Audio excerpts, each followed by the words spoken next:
Welcome to DDT Wrestle Podcast. That's Dad and Daughter Talks Wrestling. If you search up what's the best wrestle podcast in the world and ours doesn't come up, that means it's a mistake on Google search engine. Sorry.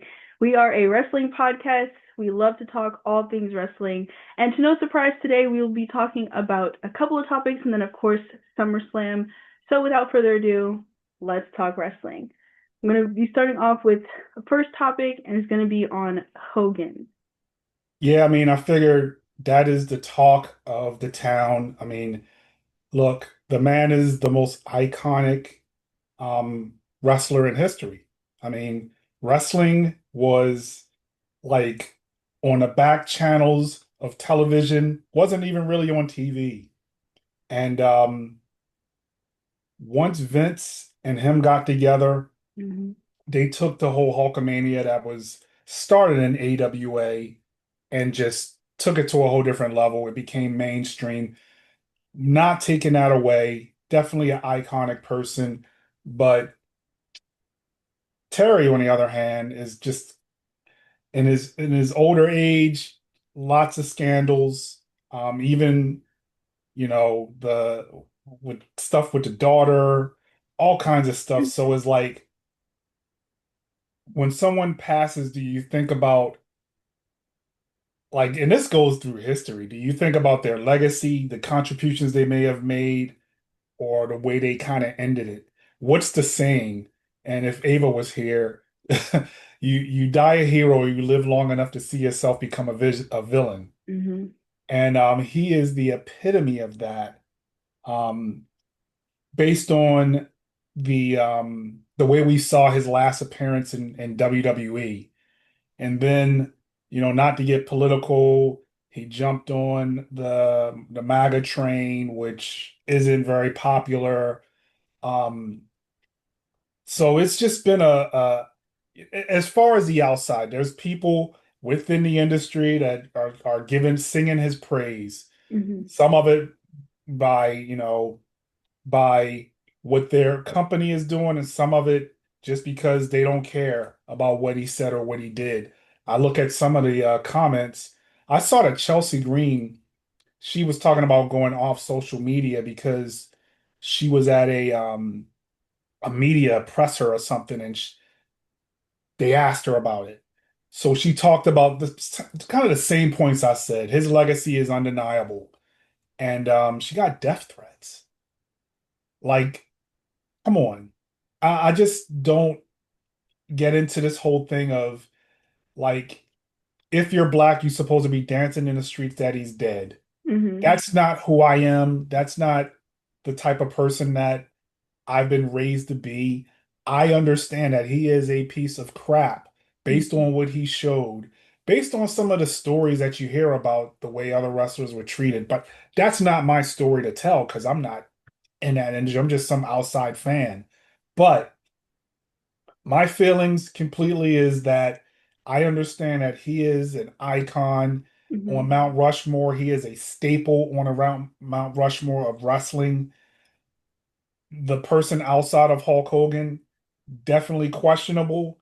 Definitely some issues there, but being a racist, being an open racist, and never really owning up to it. He didn't get a chance to reconcile that. And we don't even know if he reconciled that. But I'm not celebrating anybody's death. Mm-hmm. It's unfortunate for the people that are directly affected to him being gone. Mm-hmm. You know, props and respect to what he did in the industry, but after that, hey, may God rest his soul. Right. Yeah, no, absolutely. Like, it's possible for two things to be right at the same time. We can mourn the fact that the one who created the art was gone, but we don't have to mourn the fact that the artist himself is gone because of the type of person that he was behind closed doors. And I not always behind closed doors, but in front of open doors, you know. So I did not grow up watching Hulk Hogan in like the climax of his career, but it was inevitable that I would know about who he was because through the time that I was growing up, all of the guys that I was watching idolized him. You know, people who don't even watch wrestling can say Hulk Hogan's name because of the character that he was. Um, he brought so many eyes to WWE. So yeah, that element, of that, no longer being on Earth among us, that is a sad element to it. And I think regardless of how you may feel about him personally, you're not wrong for, you know, mourning him, and then you're also not wrong for just being upfront and honest about the type of person that he was and like the opinions that you had. But yeah, I mean, this is kind of like when I got the news, I was like at work, and I mean, I work where I can't have my phone, so it was like kind of shocking. And I was like, oh my God, we're really just in a time where like any of our idols that are kind of getting up there, you never know when they can meet their maker. So it's unfortunate that he had to go out in a distasteful manner. Unfortunately, the last time that he hit a wrestling stage, it was in Los Angeles, California. I don't know what they were thinking about making him appear in the most progressive city in the most progressive state of the United States to advertise a product. I thought that that was a terrible decision on WWE's part, but regardless, it's undeniable. Just the the things that he has done that has tainted his legacy as who he is, but it also is undeniable the icon that he was. So just as you said, I hope that he is resting in peace. Yeah, yeah. I think that's really all that needs to be said about it. Mm-hmm. Man's gone. Mm-hmm. Um, he has a legacy, not just to WWE or WWF, Mm-hmm. to basically all of wrestling. Mm-hmm. All of wrestling. There's a thing that I think in like Bret Hart's book, he talks about the way he was in WWE with Hogan and without Hogan. And the way they made money when he was with the company versus the way they weren't, you got to look at those things. But again, you know, his legacy in wrestling is undeniable. But the person, whether Mm-hmm. you want to mess with him or not, that's on you. But nobody's gonna force me to like condemn or ignore Mm-hmm. this sport that I've been basically the better part of my life I've been a fan of. Mm-hmm. And he was a part of it. I rooted for everyone against him because I was more into the heels, but I know what he was. Mm-hmm. But anyway, that's where we're starting. And well, what Mm-hmm. else? What do we have? So obviously we are gonna do some SummerSlam predictions and run down the entire roster of matches that they've got. But I wanted to do a little bit of a mini topic to start it off, and it has to do with LA Knight and the fact that he's not booked for SummerSlam right now. There is nothing, where we see, a match for LA Knight, right? Like, I don't know what they could do. I mean, there is potential for interferences, but we'll get into that for predictions. But literally, I have, I think, like, how did I put it? I think I said, I don't care what the storyline is in 2026 or who's on the come up in 2026. LA Knight needs the money in the bank in 2026. I'll die on that hill. He needs something because it is so sad and so unfortunate how, you know, he literally, this is not the first time that this has happened, but he's literally been like so close to, that title, being in the title picture. And then unfortunately, another story just trumps his.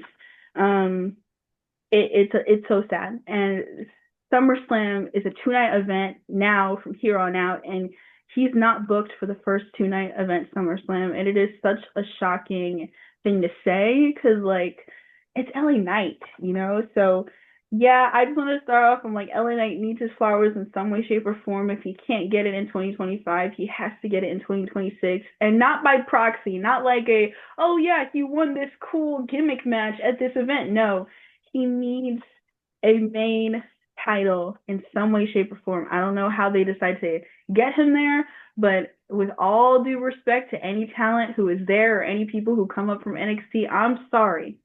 It needs to be him at some point. It needs to be him at some point. Um, Maybe they'll have a Andre the Giant battle royal. Oh, That's like the hey participation trophy. You know what literally. they could do? He was Eli Drake in TNA. Oh my gosh. I don't understand it. You know, I know that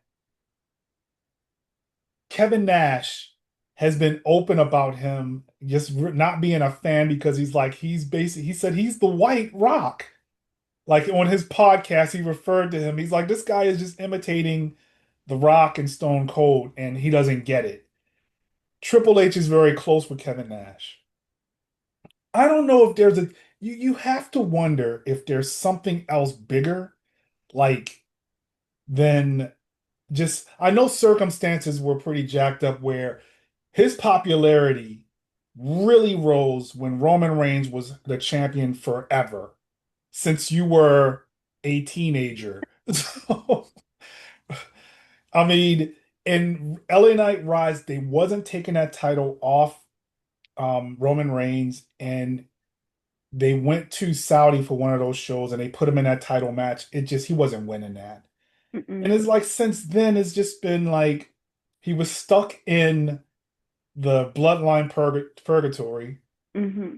and then he got the U.S. title, and then he was stuck with Nakamura forever. That whole Nakamura, Carmelo Hayes three-way type deal. Yeah. And I still go back to when that man got hurt on Saturday night, when he got hurt on Saturday Night Main Event, and they had to call an audible to the finish, and he had this look on his face of frustration. I think the look of frustration was his story is over. You remember he was beating up the bloodline. I mean, I'm sorry. He was beating up the bronze, the Mm-hmm. brawn line, The the Braun bronze. line.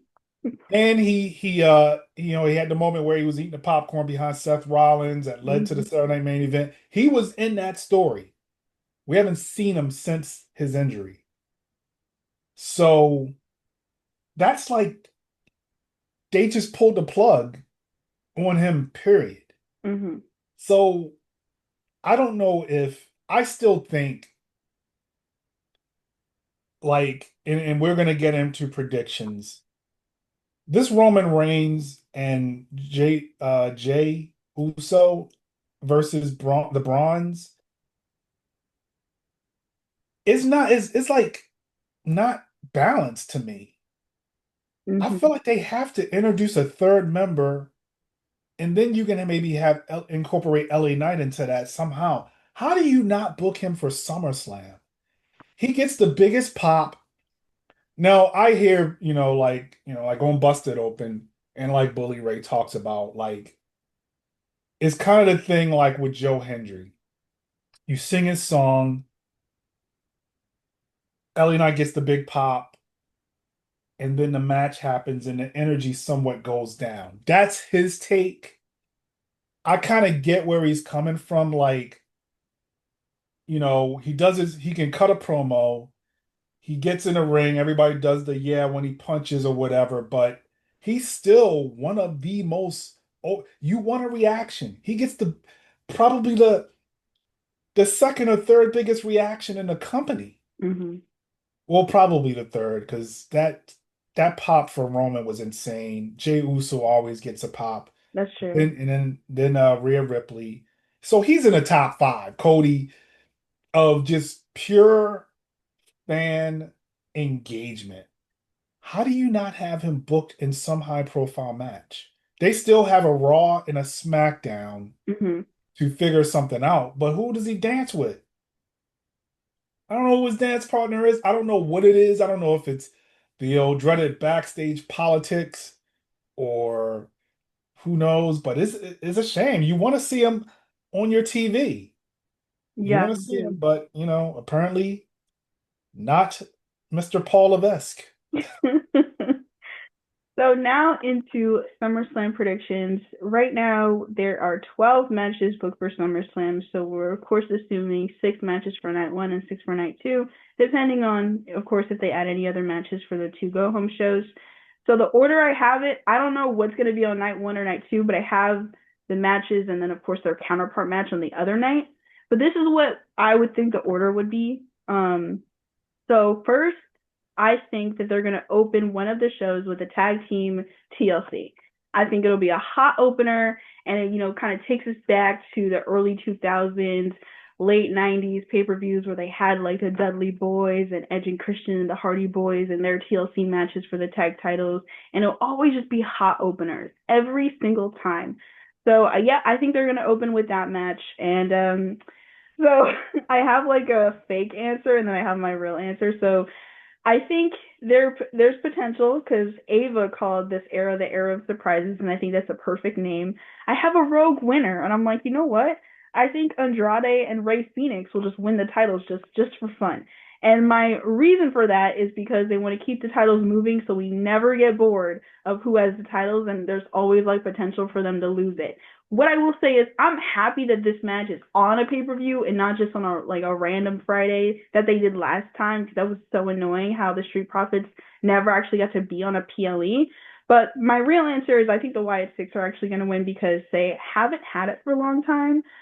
So I think they're going to come out on top. And then also like the numbers game, like this is like not going to be any form of disqualification since it is a TLC match, so they can absolutely use every single one of the people within the Y6 to help them become victorious.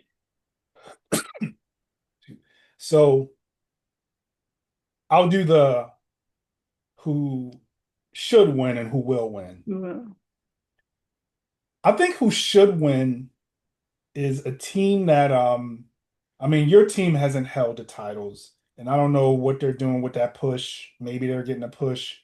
I think who should win is Fraxium. I mm, think they would definitely add some excitement. Personally, I think those tag titles should be combined because Raw, they but should. that's a whole different Jerry Springer episode. Um, Fraxium. I think Fraxium should win. Um, they're exciting. They get a reaction. Every match they're in is insane. All of those teams are really good that's in there. I Mhm. think because they just got them, I agree with you. I think the Wyatts will win and Mhm. hang on to them. And you know, I guess the thing is we don't they go through they went through these big stretches of not being on TV. Having the titles give them a way to have dance partners with each of those teams. So that I think it'll be good for them. They look like heels in the last SmackDown, so maybe that's something there. Mhm. So I like the idea of I like Fraxium, but I think they'll keep it on the Wyatts. Mhm. Fair. Next, I have listed Becky and Lyra and their no DQ match, and the stipulation is that Lyra can never challenge Becky Lynch ever again for the IC title should she hold the title. So this is interesting. Obviously, the stipulation is the same as before, except they added the no DQ element. Because they added the no DQ element, I think that there will be a Bayley interference. And I think that it'll be an interference, not on accident, not by mistake, not by oh, she's just upset at the match and whoever wins, wins. I think she will deliberately interfere in favor for Becky. And the reason why I say this is because last Friday, Becky set up a match teaming with Lyra, which was very weird. And Becky was like, well, it's just water under the bridge. This is we can get back together. I'm not mad at you anymore. So I think what I titled this is Bayley with a bluff. I think that Bayley is going to interfere in favor of Becky Lynch. And yeah, it'll be that Lyra can't challenge Becky anymore because she's going to lose that. And then, maybe we just get like a, showing of the four horsewomen gang sign with, Bayley and Becky in the ring. Becky and Lyra are fantastic dance partners. This is going to be like their umpteenth match that they've had together. So I think that they'll do a really great job. And it'll be very exciting because it's no DQ. So they have all the opportunity to play with a bunch of all the ring toys that they want to play with. I did find it odd that they went in this direction again with Mm, them two. So there's definitely some story coming out there. You have Bailey with some heel tendencies, mm, and I agree with you that this no DQ stipulation does add that element that we may get we may get a duo of a heel half of the four horsewomen. I think Charlotte is leaning face. yeah. Um, And yeah, I think that's where we're going. We're a half faction of the four horsewomen. I don't recall seeing that before. No. Well, well, I think when during COVID times, when Bailey and Sasha were basically holding the company by their shoulders, they were kind of a heel faction. Oh no, Um, I mean with Becky and Bailey. oh yeah, that has not happened, Yeah, I don't think that's happened. So I think we may just get that. and And I love that. Lara, she can move on to like Anything else? she should move on to the other two other people, Yes. you know. Because yeah, we've seen it, and I'm Mm-hmm. like, all right. So yeah, my who will and should I think it's Becky. Mm-hmm. I don't I don't know if I care for another Lara Lyra Yeah, title reign. I So agree. will should Mm-hmm. Becky Lynch. Yeah, and I mean to your point about that, Lyra's currently a face, and there's not like people don't want to be heels these days. So Becky holding it allows for the opportunity for them to build up another face if they want to. Yes, So I think that it would be great for Becky to retain, and that gets Lyra out of the picture completely because she can't challenge her anymore. Stephanie Next, I Vaquer. have so say it again. Stephanie Vaquer. I know. Like they kind of did some Stephanie stuff with like Rhea and Iyo and Naomi, but I'm like Stephanie can still go for her. Like let her go Yeah. for that mid tier in the meantime. Um, next I have listed Solo versus Jacob Fatu, and I don't want to sound like a negative Nancy for this match, but I'm not really expecting anything particularly exciting. I think it's just going to be like exactly what we expect. And I think Solo is actually going to retain just the numbers game. Even with any assistance from Jimmy, I don't foresee uh, Jacob winning. And then also, uh, I forgot his name, the Talatunga. Tala. Um, Yeah, that's it. our, Tala Tonga. our giant he attempted a double choke slam on the announcer's desk, and he didn't get to do it. So I think SummerSlam is when they're going to allow him to do it, and that is what is like the last thing that takes them, that at least takes out Jimmy, and then he throws maybe Fatu back in the ring, and then Solo gives him the spike, and then that's for the 1, 2, 3. Now I don't know like how Jacob is able to get back into like getting the title. But for right now, I think that they should really hone in on Solo being this powerhouse, especially with all of the people that he has around him. It makes sense for Solo to just win a lot. Even with somebody like Jacob Fatu, they haven't done a lot of the no selling, Fatuisms that much like they used to. And I think they were just trying to dial that back because it definitely can damper his counterpart if he's no selling their moves. So for right now, I think they really should take this opportunity to build Solo up. Because I mean, we saw what happened after Jacob Fatu got recruited. People instantly just were like, "Yeah, Solo, you're done. You're out of a job." Like we moved on to Fatu. So I think now that they have this momentum back towards Solo, they should absolutely be like, "All right, you know what? We're gonna take Solo seriously as a champion. Let him win and let him retain at least his first defense for this title." Yeah, it's funny, you mentioned that when Jacob showed up and people like, oh well. And you notice that Solo has kind of shifted out of like the badass, Yeah. silent, grunny guy. Mhm. Because that's what Jacob Fatu is just like. And I don't know if well, no, I was gonna say the no selling, he's a face now, but Mhm. they have reined that back.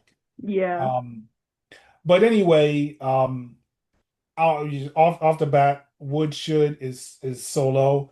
I think he should win because it definitely gives that group more credibility. I don't know why they don't have them in a tag team turmoil. Right. Like you have the taller Tonga guy and Jeff Cobb or JC Mateo, like as a tag team, like goodness gracious. But yeah, I think they definitely need credibility. Jacob is somewhat elevating himself beyond needing that title. True. Eventually you're gonna get him in that world title mix. Mhm. So Yeah, Solo Sikoa, that's my pick.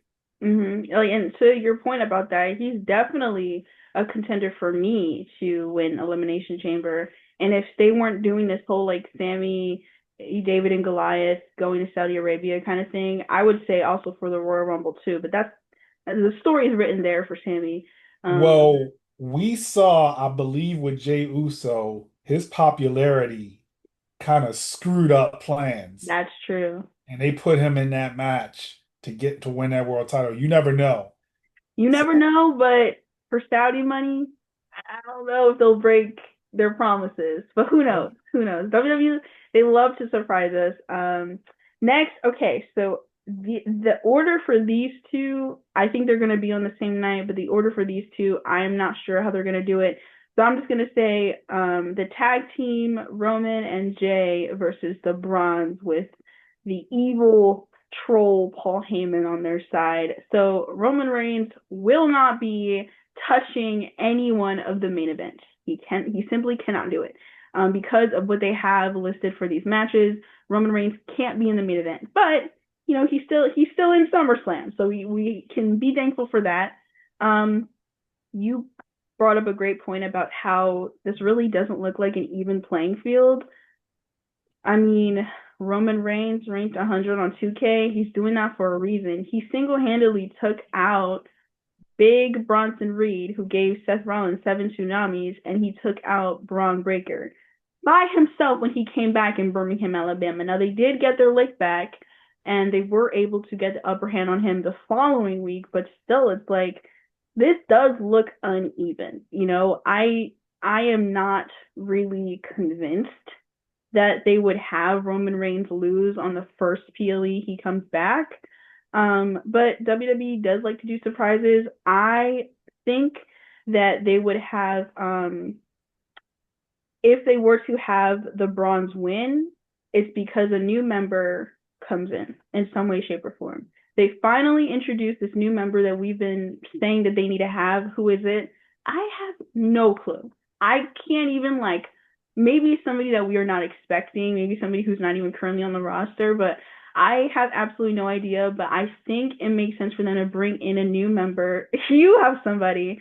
And then this will be perfect to set up another War Games, yet another War Games that Roman Reigns is in. But I think it'll set up War Games because they'll finally have like a number that they can actually play with for War Games. War Games needs to be more than three. right. I think it needs to be at least 4 or 5 in order for it to actually like make sense for them to have 2 rings.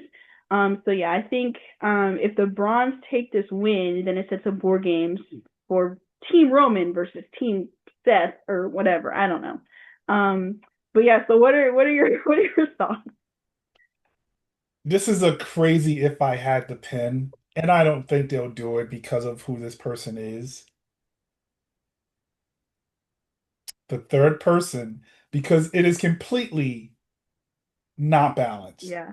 There is no, I don't, my interest in this match is not very big because of who's involved, really. Yeah. But what if there's a third member, and that third member is LA Knight? Oh my gosh. I don't know how it works because he's been battling those guys for Right. months or weeks, Right. and then he had an issue with Seth Rollins. Unless they want to just completely swerve us, and plus he gets the big crowd pop. Mhm. He gets the yeah, his merch sells. They don't like to go against that. So I that's just something wild to Yeah. completely get him involved. Right. And it would give credence because I believe that somehow the Bronze are gonna win. Mhm. Um the cousins have been getting the upper hand every week. Every single time. Roman Reigns has been beating them both up by himself. Yeah. So I think somehow they're gonna get the win. Mhm. Bronson and Braun. Mhm. It's gotta be another member. Mhm. Has to be another member of that team. I don't know who. Seth Rollins, when he wasn't in, he was like he's working on plan B. Maybe LA Knight. It would be wild. Yeah. It would be, That I'm doing my whole cinema thing. It would be wild.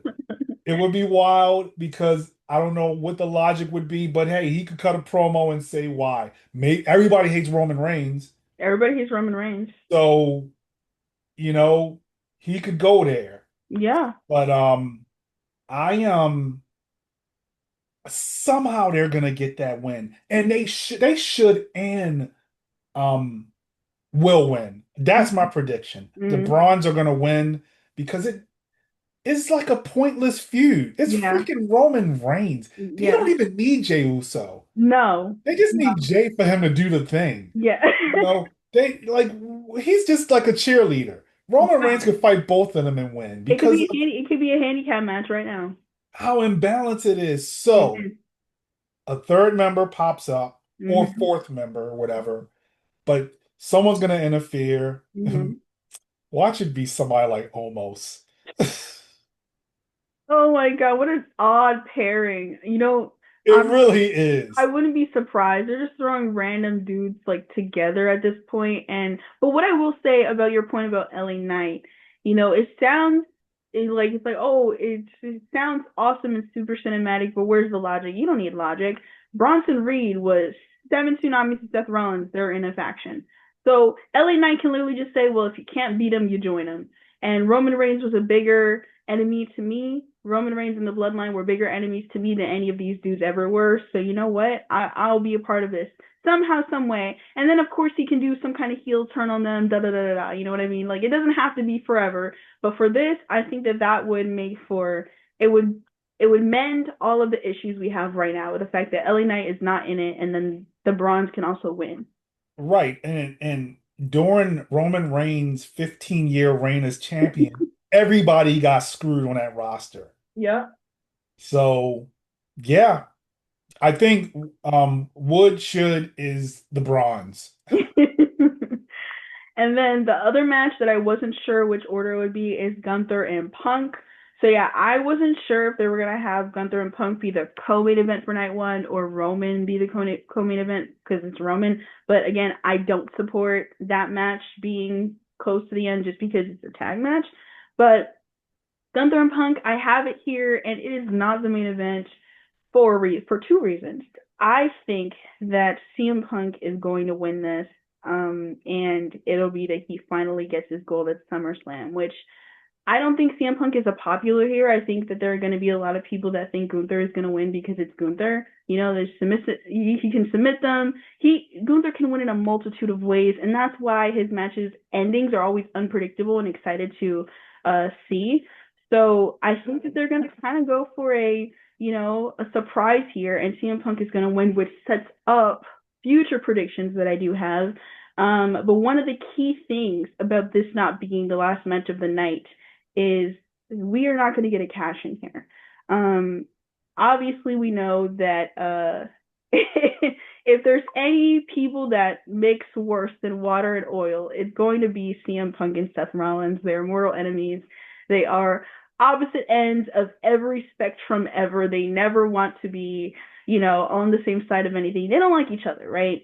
And I think it's a bit on the nose if Seth Rollins cashes in on him. Now, Seth did say that he'll do anything in his power to make sure that CM Punk isn't a champion. And I think that he will still do that in another way. But I think for now, he's not going to cash in on CM Punk. And CM Punk is going to beat Gunther by the power of the underdog story. And he's, CM Punk and he can fight. And Gunther lost to Jey Uso, so not to knock Jey Uso, but it's possible for Gunther to lose. They've opened the door for people to be able to beat Gunther at this point because Jey Uso has beaten him, and Sami Zayn has beaten him too. So I think that CM Punk beating him is not completely out of the ordinary or out of the world. I don't think that CM Punk is popular though, so I think it'll be like a surprise. Like it'll technically be an upset, but I think CM Punk will win and there will be no cash in, and people will be like, "Oh my God!" Like CM Punk, like we did not expect CM Punk to get his gold in this way, but we got it. So it kind of leaves like excitement and confusion in the crowd. It's funny you say that. Well, first of all, match placement. Personally, I think we know that Cody and Cena are closing the whole show. They're closing the whole show. Hmm. Um, the main event of night one should be the triple threat between Bianca, Rhea, and Iyo. Naomi. I'm sorry. It's Yeah, okay. And that's yeah. what I have. That's like the last match that I have listed for this week. That should be the main event of night one. Hmm. Because I feel more excited about that one than just about any other match on a card. Agreed. Um, but to your predictions, I believe CM Punk will win. Um, should he win? I don't know. I'm kind of on the fence right now. I think it is probably time for him to ultimately be a champion. And exactly what you said. When Naomi cashed, everybody thought she's going to cash in on Jade Hmm. for the same reason. And that's to your later prediction. I think no cash in. Holy crap. That guy really is hurt. Man, it's not going to happen. So I think Punk will finally get his world title. Gunther will always be in the world title mix. Yeah. He'll be a three-time champion eventually. Um, but I think there's a lot more story. There's a lot of story you can do with Punk as a champion. He came back. He finally got it. He beat Gunther. I um I'll just say yeah. Should would Hmm. will CM Punk. Hmm. Yeah, I think they also might do maybe like a funny bit where CM Punk's like looking around him like scared, like, oh my God, like holding on to the title. Maybe he tries to like get out really quickly. So they might play into that. Cause I CM Punk does like to do those things sometimes. So they might like to play into that. But to your point about the main event, so uh these other matches, I don't know where they're gonna fall on, but this is absolutely night one main event, in my opinion. It should be. It makes sense, especially with all the conversations they've been having about how great Evolution was. Triple threat: Naomi, Iyo, and Rhea. This is obviously a no DQ because it's a triple threat. So there's potential for a lot of shenanigans. And when it comes to triple threat matches and the ability to just basically do anything you want without getting disqualified, that opens up a better chance for the champions because they can use people and things to their advantage. They don't have to worry. The only thing is that they don't have to be pinned to lose. That's where people say the champion's disadvantage, but it's no DQ. I do have very high expectations for this match, but only because I know that all of these women can work really well. We saw an amazing evolution match from Rhea and Iyo, to which it had a 5-star ending. We saw an amazing WrestleMania Night 2 opener with Rhea, Iyo, and Bianca, to which it had an amazing ending. So I am looking so forward to this match. I don't want it to be a night one, night two opener. I don't want it to be a night one, night two in the middle of the match. This needs to be a night one main event match because we already know what night two will be, So yeah, I think this needs to be night one main event. And we've been we've been hinting at this so much about Naomi potentially having somebody to be a part of her to help her, and I think it just makes sense for heel champions to have that. Just because it just adds fuel to that fire. They're heel, they're evil, they always win by cheating, and I think that that's the way that you make the heel become more of a heel. Um, because Naomi has kind of distanced herself from Jade a little bit, the whole Bianca, being kind of a part of that, I'm a little torn on that, but I'm like, we have new talent coming up to the main roster. I know that Lash Legend is trying to get into the conversation about taking the TNA Knockouts champion and the NXT title from JC Jade, and that's cute and all. But come on now. We want the Bougie Bully on the main roster and to be paired up with Naomi. It just makes sense. Their personalities, I think, would mesh really well with, and just being like a heel faction. I want it really bad. Now I have heard some rogue things. So we all know that Cardi B is the host for SummerSlam, so some people think that she might have, something to be included. I think that there'll probably be they've been liking to do like halftime show performances at this kind of stuff. So I think that she might perform. I don't know if she'll get, she'll have a skit or like be a part of the show any more than Right. that. But that would be interesting to see if they decided to add Cardi B in. And I think if she were to be included in some way, shape, or form, it would be that match. Also because I think there was like Twitter kind of like joke Right. back and forth between her and Trinity. But yeah, I think Naomi is going to retain this. It just makes sense for them to do that. There's no reason why she should lose like right after she cashes in and win. This is her first defense, and it is a big time defense on the PLE main event triple threat with heavy hitters like Rhea and Iyo. It's gonna be amazing, and I'm so excited. Yeah, like the thing is, like I hated how like during the Naomi and Jade feud, Jade just kept overpowering her and beating her up. And we were talking about that same thing. Like she needs I guess the wrestling term is a heater, like Mm-hmm. the muscle for Yeah, Shawn Michaels and Kevin Nash, yes. like somebody that is like Liver an Raquel. equalizer that watches their back and helps them cheat. Mm-hmm. Oh my God, it just works. It gets her with one of the best women on a roster. You can imagine a backstage banter with them two would be great. Come on, Triple H, do the thing. Like Lash Legend should have been a champion in NXT like a while ago, I I thought. agree. Um, but it is time, and you don't take that title off of probably one of the best heel characters they got on their roster. They need heels.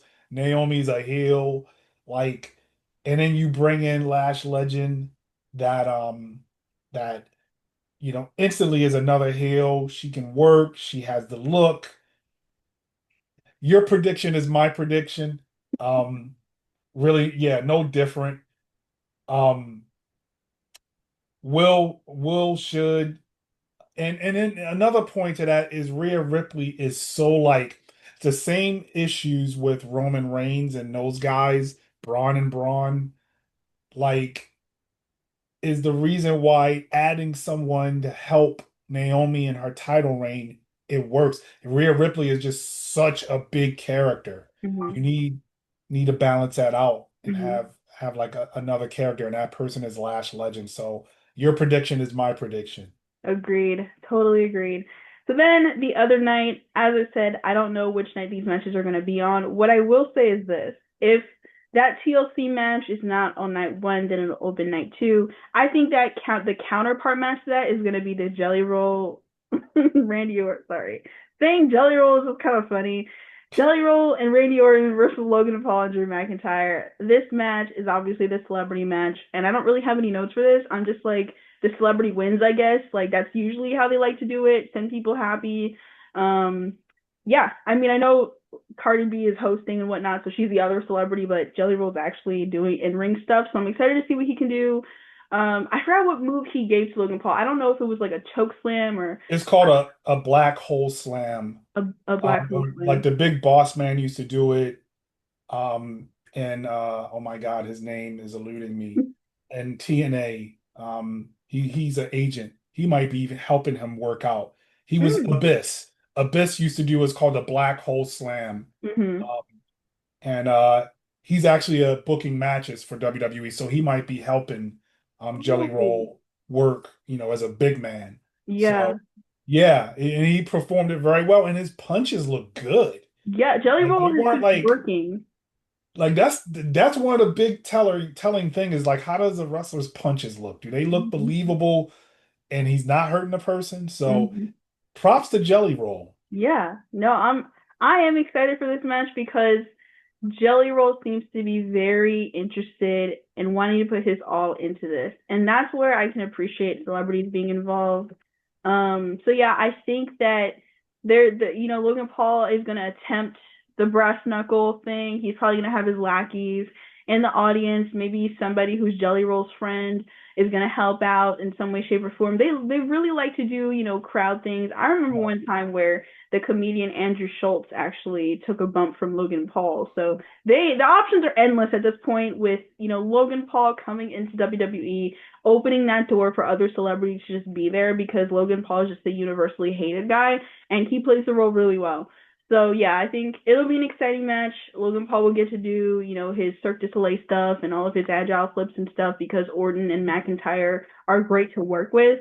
Orton will of course get the pop. Orton is a perfect person to be the dance partner alongside Jelly Roll, to just kind of balance that out, celebrity rookie versus, a vet.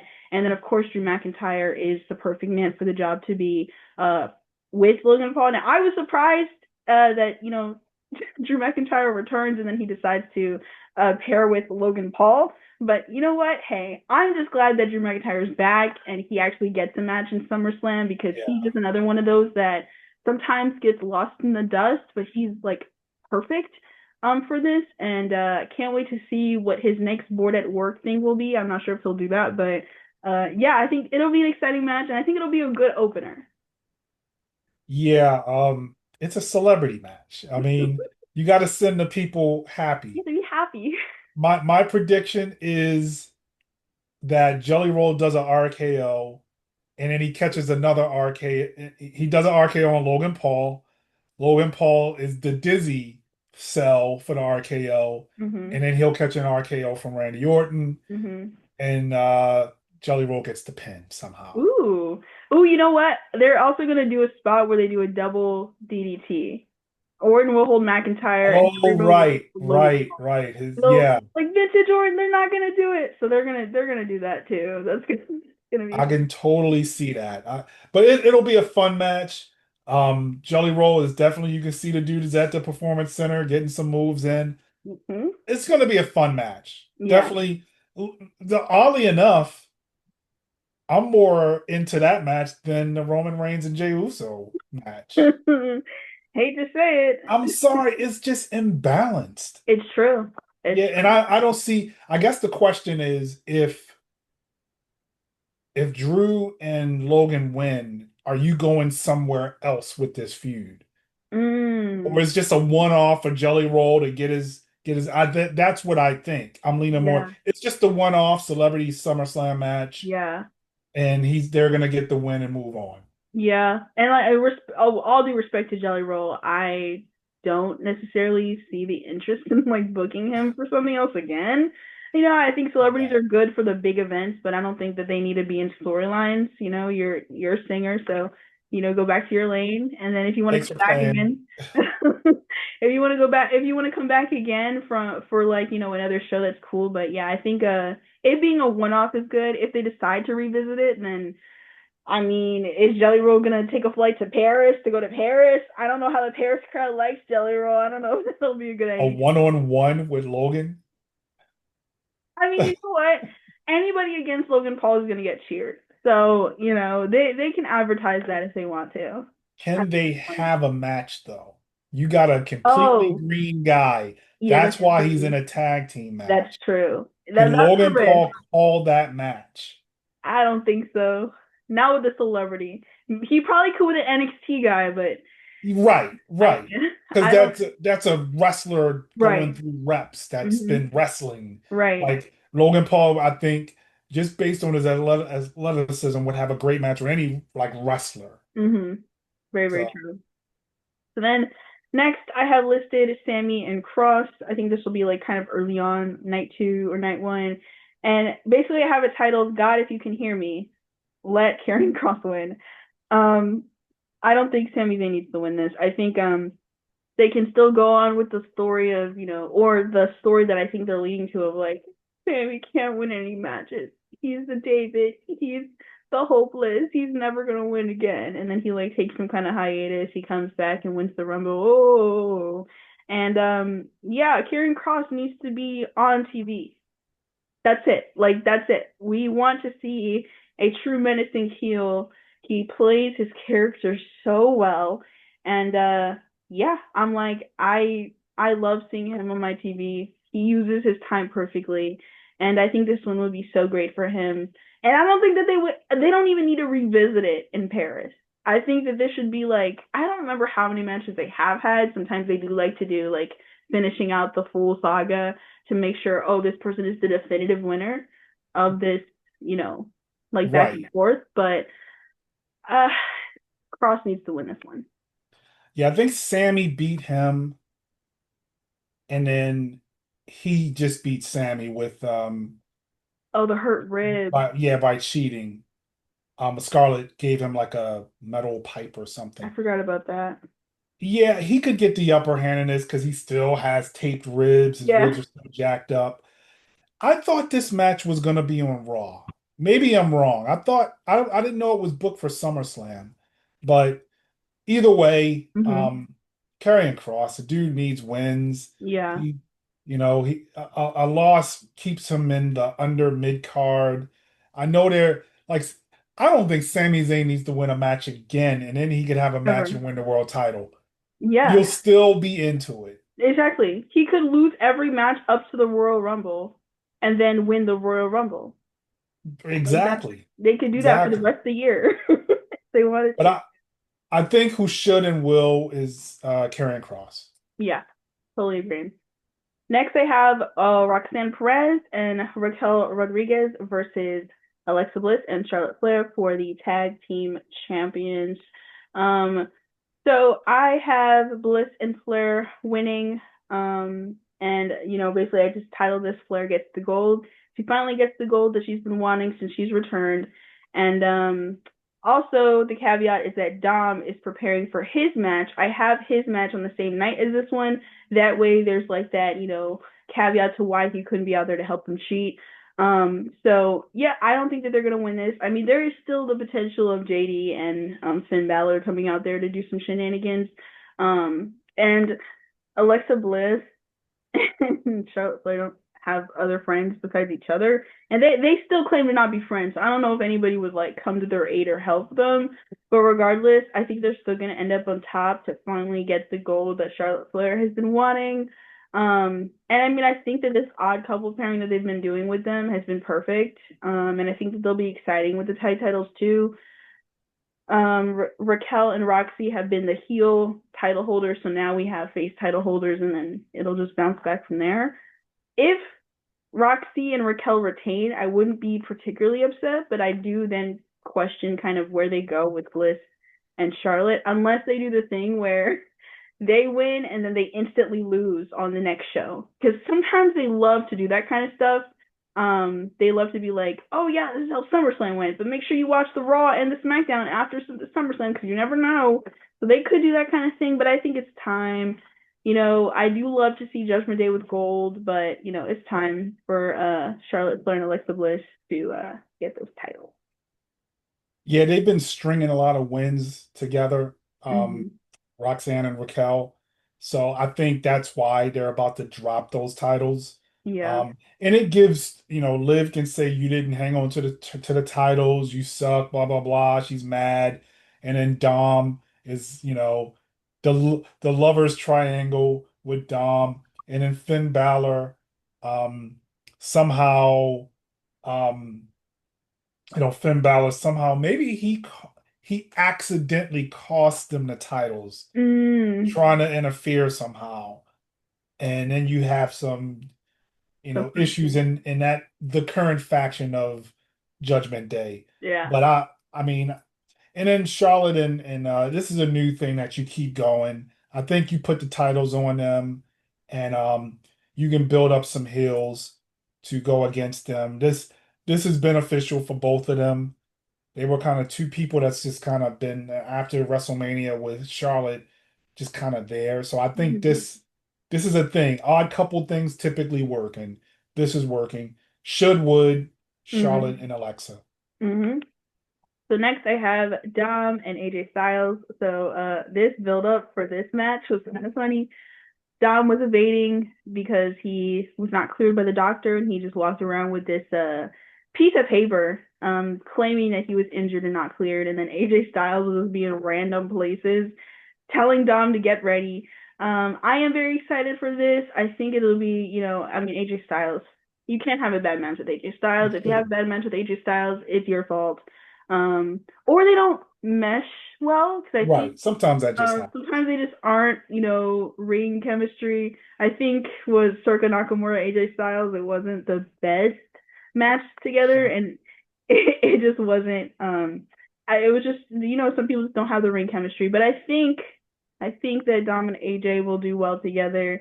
But I think that Dom is gonna win by way of cheating, the Dominic Mysterio way, and then because he does cheat, that he gets to run it back with AJ Styles in Clash in Paris just 2 weeks after, because they love to do their pay per view so close together.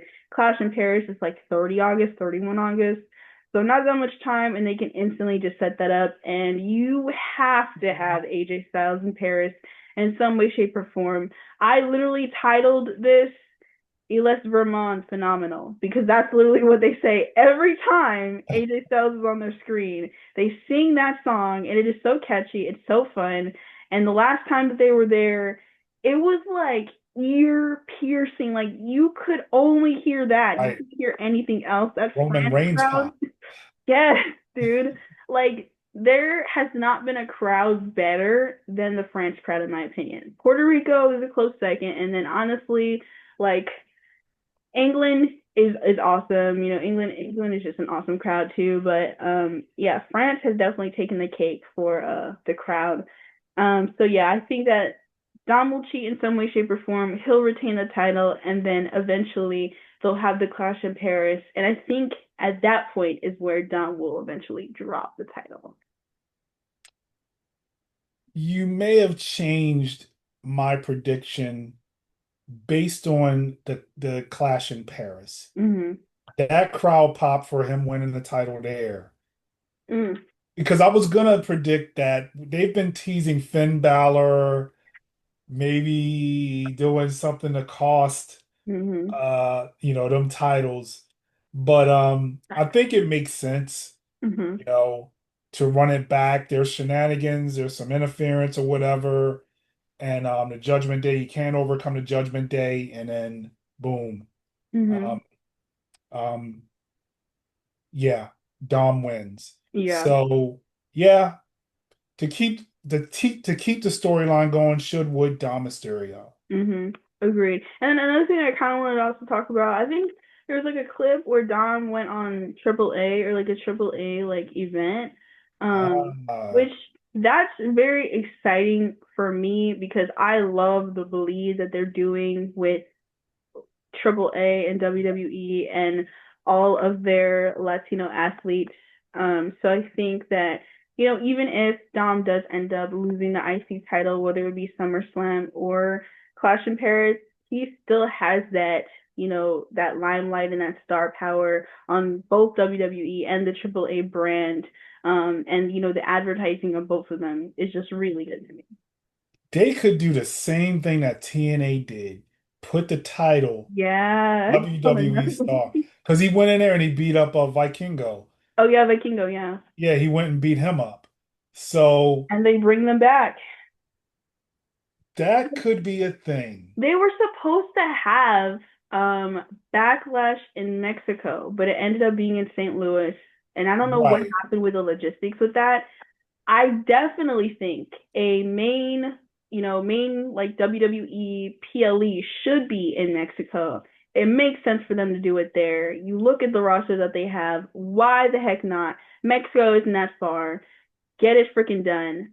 They did it in Puerto Rico. They can do it in Mexico. I wanted to go back to Puerto Rico, but yeah, I'm like they absolutely can do Absolutely. it. And I think whenever next, I mean, it's probably 2026. I think it's too late for this year, but sometime in 2026, maybe Backlash 2026, or you know, I don't think the chamber. I think they might already have the chamber set up, but yeah, I'm like they should totally go to Mexico, and that would be the perfect place for any of those AAA superstars to, be able to be on a PLE, not just like the, one beforehand, because they did like the AAA event, which was great, but I would also love to see their AAA superstars to be on a Right. WWE PLE as well.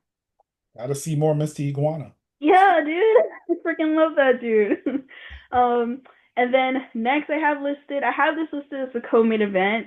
Um, what I will say is that if the Roman match is on the same night as Tiffany and Jade, Tiffany and Jade might not be the co-main event. Tiffany and Jade, technically the counterpart is Naomi, Iyo, and Rhea because there's the women's titles, but they're Right. not on the same level in my opinion. I don't really look at Tiffany and Jade's match as a main event like I do Rhea, Iyo, and Naomi. This is not a knock on them. This is just simply because Cody and Cena is on the same night, so there's no shot that they are the Right. event. So I have this titled Evil Barbie. It's time. Tiffany Stratton, I spent a lot of time talking about you, and I'm talking into the camera as if you're listening right now. I think it's time for you to turn heel. High pitched voice or not, it's time. You can do it. You have the tendencies. I fully believe in you. And the reason why is because I've seen you on NXT. I paid attention. I know who you are. I know what you are, Tiffany Stratton. And this whole, buff Barbie, I'm a Barbie girl, everything is magic. It's not you. That's not you.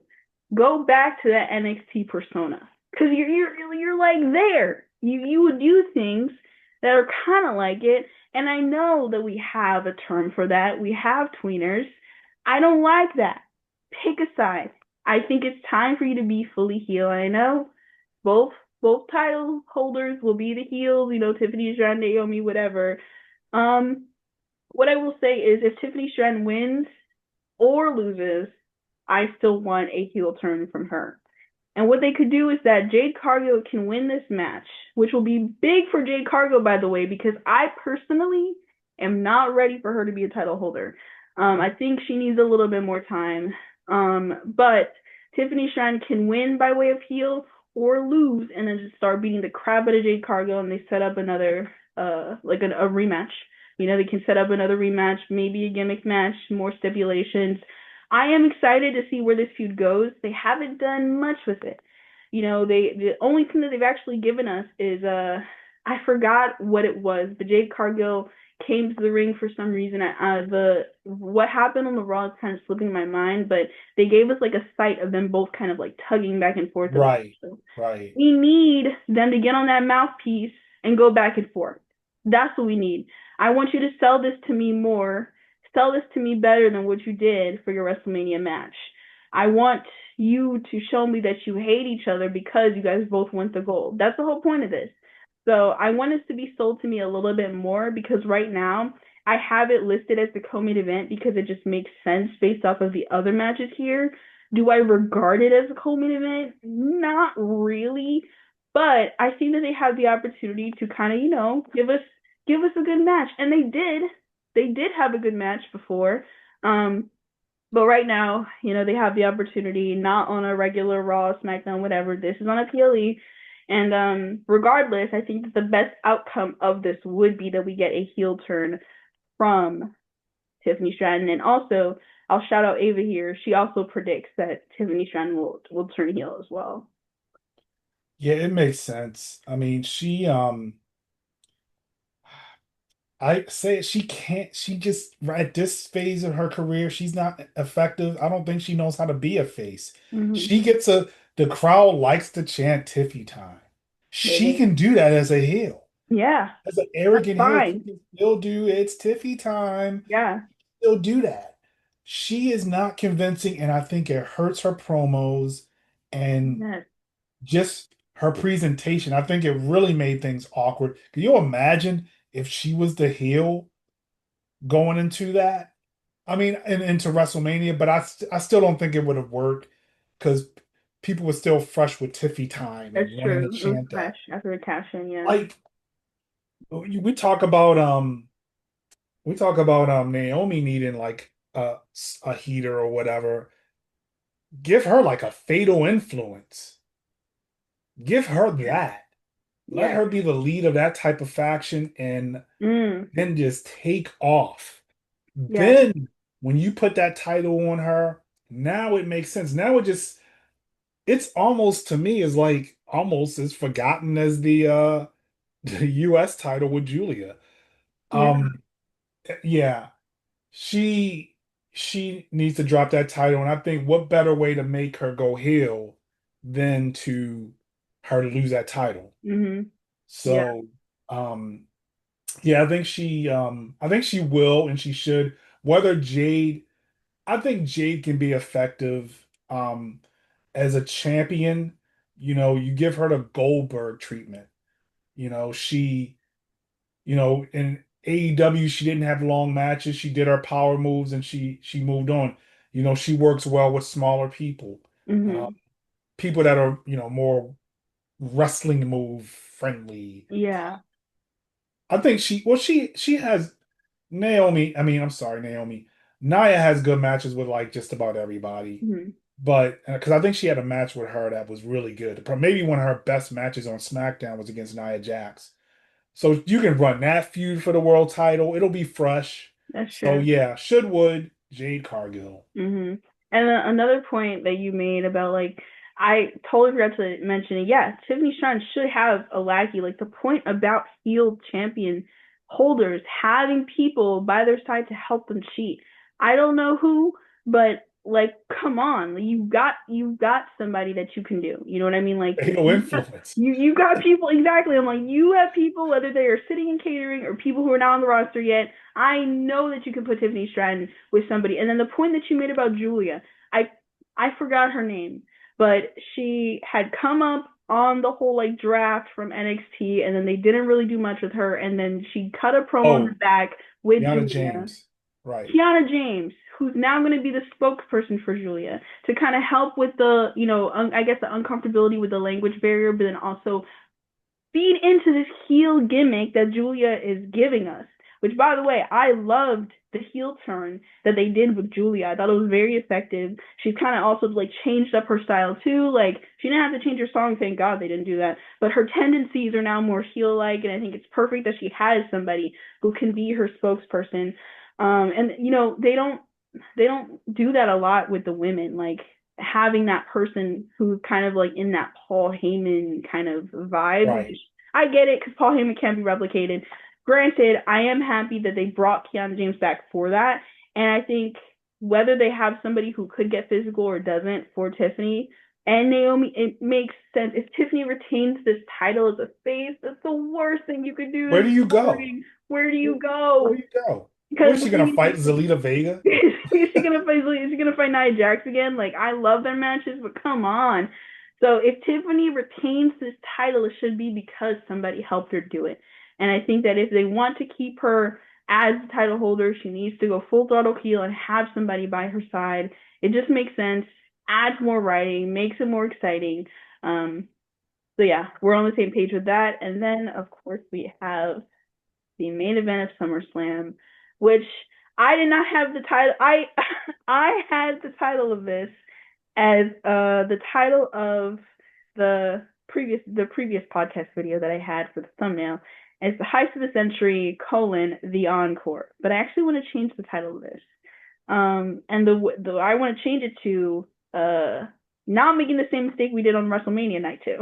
I think that they want to make sure they don't do what they did for WrestleMania night 2. That was a point that you were making last week when we learned that this match was going to be a street fight, which is perfect. I think having gimmick matches, especially, I feel like I knock Cena's age all the time for this, but being self-aware is important. Cena and Cody are not in the same age range. Cody Rhodes can definitely be more agile in the ring than Cena. I think having the street fight does help with mitigating any shortfalls that Cena may have when it comes to like endurance and just agility in the ring. But to my first title, Heist of the Century, the Encore. As you can see, my background, Heist of the Century, circa WrestleMania 31, when Brock Lesnar was going against the big dog, Roman Reigns, during the Roman Empire era. And we heard this man's song, his old song, before we were even singing along to it like sheep. And he cashes in on them. Nobody was expecting it, and that's why they call it the Heist of the Century. It was absolutely one of the most exciting cash-ins that I have seen when it comes to the male holders for the Money in the Bank. And I think that in concert with making sure they don't do dumpster fire like WrestleMania, they want to outdo what they did on WrestleMania 31. Now, I hope that they're not trying to like put this immense pressure on themselves and oh, we need to make sure that I want like let it happen naturally, let everything play out the way it needs to play out. But I do think that Seth Rollins is going to pull off an even bigger heist than he did years ago, and he's going to cash in on the Cody Cean match. Now this match is already a no DQ match. Before, I used to be like, why would somebody cash in and make it a triple threat? Now, my ignorance, of course, when you make a match a triple threat, there's no rule. So you can use the briefcase to hit your opponent. It makes sense to do that. This match is already a no DQ. So I think it makes sense for somebody to finish out this match, whether we hear John Cena's theme song or Cody Rhodes' theme song, that is swiftly followed by Burn It Down. And he is running out here on his two fully functioning legs, and he cashes in and he wins this title rather than the world champion that we initially thought he would cash in on because of CM Punk. Now, I also want to make another point really quickly, and then I'll, of course, pass it off to you. So I predicted that CM Punk was going to win to Gunther, and I think that the sentiment that Seth Rollins has of taking everything away from CM Punk and making sure he's not a champion still stands. He's just, busy right now with trying to pull off the heist of the century part 2. But I think that they're going to probably try to set up a champion title versus title match, Seth and Punk. I don't know if it'll be like a winner take all or a combine the titles or whatever, but I think we're going to see them go against each other again in some way, shape, or form. And I think that at that point, will Seth Rollins become like a evil double champ that just holds the titles, like kind of like how Roman Reigns was, but just in a more conniving, evil way? Because rather than it be like, yeah, I'm doing this for my family and my bloodline. Not saying that it was justified because Roman Reigns has enemies everywhere, but Seth Rollins is not John Cena who's ruining wrestling. It's Seth Rollins. Seth Rollins takes it away from Cody Rhodes, who's going to save the business. Seth Rollins takes it away from the voice of the voiceless, CM Punk.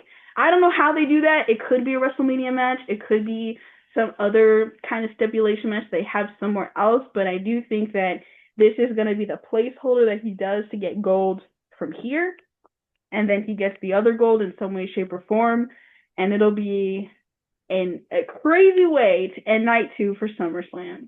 Better than WrestleMania night 2 for sure. Wow. Okay. Yeah, we both have this guy as our background. Is it really a heist of the century if everybody's predicting it? True. Not really. Um, I like that. It's oddly enough, it's kind of AEW storyline with the Death Riders and John Moxley holding the title hostage. Yeah. Seth Rollins is holding both of those titles. I would love that. And who saves us all? John Cena. Yes. Face John Cena. Face John Cena saves us at least one of those titles. I don't know. Maybe he takes it all in and retires as champion. I Yeah. don't know. And just puts But him in the ring, yeah. that makes sense. I mean, I like the idea of like Seth Rollins holding the company hostage. Mm-hmm. He's the future of the company, blah blah blah.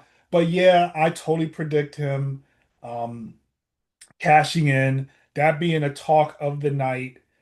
And I still go back to me, you, and Dave LaGreca Oh my leaving God.